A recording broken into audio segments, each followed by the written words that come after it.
வணக்கம் நேயர்களே, இந்த வார சிறப்பு பதிவிலே சந்திப்பதில் மிக்க மகிழ்ச்சி அடைகிறேன். கடந்த 2 வாரங்களாக மார்க்கெட் ஒரு கரெக்டிவ் ஃபேஸில் இருந்தது. போன வாரம் பார்த்தோம்னாக்க ஒரு பிரமாதமான பெஸ்ட் வீக் இன் 2024 அப்படிங்கிற முத்திரையை பதிவு செய்துள்ளது. கிட்டத்தட்ட 2.34% மேலே அதிகரித்திருப்பது குறிப்பிடத்தக்கது. மெயினாக முக்கிய காரணம் இன்ட்ரீம் பட்ஜெட்டில் சென்டிமெண்ட் பூஸ்ட் ஆனது தான் இந்த விஷயம் என்று சொல்லலாம். அதுபோல் நிஃப்டி 5வது முறையாக ஆல் டைம் ஹையை இந்த வருடத்திலே தொட்டு இருப்பதும் குறிப்பிடத்தக்கது. மெயினாக இதுக்கு என்ன முக்கிய ஒரு உந்துதல் அப்படின்னு பார்த்தீங்கன்னாக்க, நாம் சொல்லக்கூடிய ஒன்மேன் ஆர்மின்னு சொல்லுவோம் இல்லையா, ரிலையன்ஸ் இண்டஸ்ட்ரீஸ் மற்றும் ஐடி செக்டார், இது ரெண்டும் தான் ஒரு பெரிய புஷ் கொடுத்தது என்று சொல்லலாம். அதுபோல் போன வாரத்தில் ஆயில் மார்க்கெட்டிங் கம்பெனிஸ் சொல்லக்கூடிய பிபிசிஎல், ஹெச்பிசிஎல் மற்றும் ஐஓசி, இது மூணுமே ஒரு நல்ல மொமெண்டம் கொடுத்துருக்கு. இது வருங்காலத்திலேயும் மொமெண்டம் இருக்கும் என்று எதிர்பார்க்கப்படுகிறது. எஃப்ஐஐ பார்த்தோன்னா 5 நாட்களில் 3 நாட்கள் வாங்கியிருக்காங்க. மொத்தமாக 2800 கோடி ரூபாய் பை பண்ணியிருக்காங்க. But domestic institutions more then 10,000 crores வாங்கியிருக்காங்க. ஸ்டேட் பேங்க் ஆஃப் இந்தியாவுடைய Q3 ரிசல்ட்ஸ் வந்திருக்கு.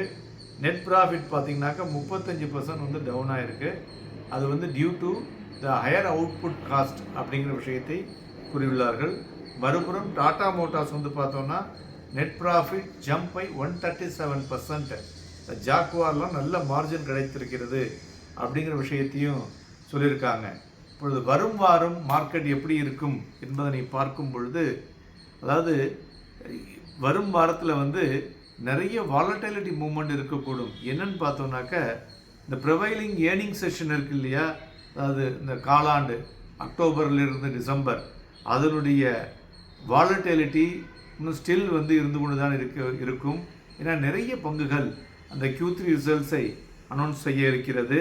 மேலும் இந்த ஆன்கோயிங் இந்த ரிசல்ட்ஸினுடைய இம்பேக்ட் மார்க்கெட்டினுடைய ஏற்ற இறக்கத்திற்கு முக்கிய காரணியாக இருக்கக்கூடும். மேலும் ரிசர்வ் பேங்க் ஆஃப் இந்தியாவுடைய MPC மீட்டிங் இருக்குது. அதில் தான் நமக்கு இன்ட்ரெஸ்ட் ரேட்டை ஏற்ற போகிறாங்களா இல்லை அப்படியே வைத்துக்கொள்ள போகிறார்களா என்ற விஷயங்கள் எல்லாம் வர இருக்கிறது. அதுவும் ஒரு முக்கியமான ஈவெண்ட்டு. அடுத்ததாக பார்த்தோம்னா ஃபாரினுடைய கேபிட்டல் இன்ஃப்ளோ, எஃப்ஐஐ எவ்வளோ உள்ளே கொண்டு வராங்க, என்ன விஷயம் அப்படிங்கிறது, இவை எல்லாவற்றையும் தவிர டொமஸ்டிக் அண்ட் குளோபல் கியூஸ், இவையெல்லாம் சேர்ந்து மார்க்கெட்டை வழிநடத்தக்கூடும் என்று எதிர்பார்க்கலாம். அதுபோல் வரும் வாரத்தில் 5 IPO வருகிறது. 6 IPO listing, new IPOs listing இருக்குது. ஸோ அதனால் ஒரு ஆக்டிவாக இருக்குன்னு சொல்லலாம். அதுமாரி ஏர்னிங் க்ரோத் அண்ட் டிமாண்ட் பார்த்தோன்னாக்க ஒரு சஸ்டைன்டாக இருக்கிறது இந்த குவார்ட்டரில். ஸோ அதனால் அந்த மொமெண்டம் சந்தைகளில் பாசிட்டிவாக இருக்கக்கூடும் என்று நாம் எடுத்துக்கொள்ளலாம்.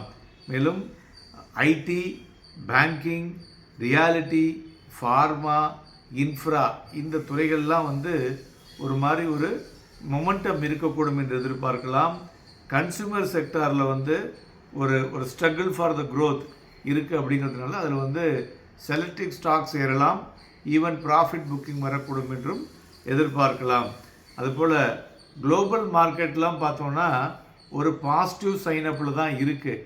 அதனால் மண்டே சென்டிமெண்ட் வில் ஆல்வேஸ் பெட்டராக இருக்கக்கூடும் என்று எதிர்பார்க்கலாம். மேலும் நிறைய கம்பெனிகள் அந்த எக்ஸ் டிவிடெண்ட் வரும் வாரம் இருக்கிறதுனால அதற்கு தகுந்தாற்போல் இண்டெக்ஸில் அட்ஜஸ்ட் ஆகும். ஸோ அதனால் அதை பற்றி நாம் பயப்பட வேண்டிய அவசியம் இல்லை.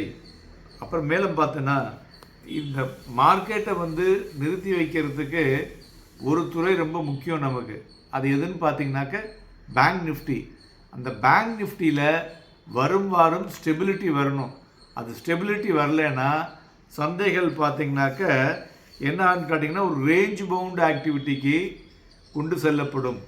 இல்லை என்றால் இந்த சஸ்டெயின் எபோவ் 22,150க்கு மேலே இருந்ததுன்னா சந்தைகள் அடுத்த லெவல் 22,500 என்ற புதிய உச்சத்தை தொடக்கூடிய வாய்ப்புகள் இருக்கும்.